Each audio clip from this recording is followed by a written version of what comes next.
gunman in US history. And just 3 years ago in Connecticut, 26 children and teachers were killed during the Sandy Hook school massacre. Well, joining me now to discuss this is Beth Gardner, a US political commentator. And when we were talking earlier to Robert Moore, he mentioned about why Obama has those frustrations.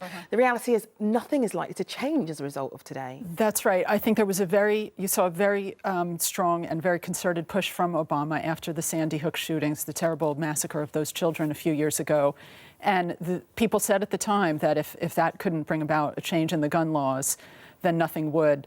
Obama pushed very hard, and I think really it comes down very clearly to the power of the gun lobby in the United States, the National Rifle Association.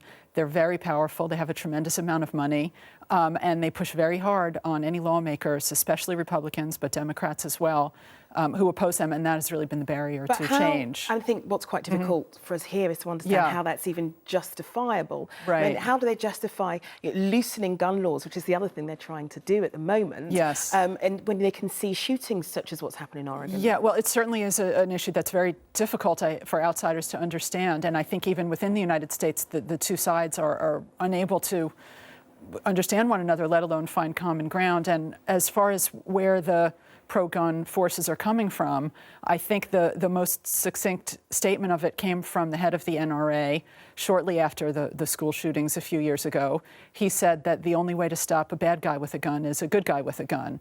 And it's that view that is driving the pro-gun lobby, and that's why you've seen since Newtown gun laws in many states, in fact, being loosened rather than tightened. How much, finally then, does money have to do with this? Money has a lot to do with it. You know that money is very powerful. Money really talks in our political system in the United States. The NRA is very well funded, and a lot of lawmakers in Congress are frightened of them.